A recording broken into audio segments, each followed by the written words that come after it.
بسم اللہ الرحمن الرحیم۔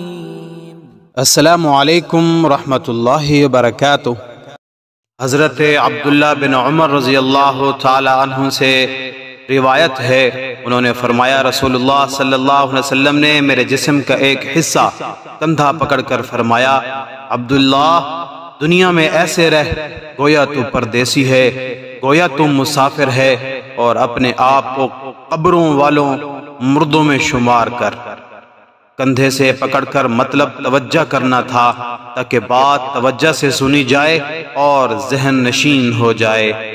دنیا انسان کا وطن نہیں، آخرت اس کا وطن ہے، اس لیے دنیا میں صرف اتنا اہتمام کرنا چاہیے جتنا کوئی مسافر کسی جگہ ٹھہرتے وقت کرتا ہے۔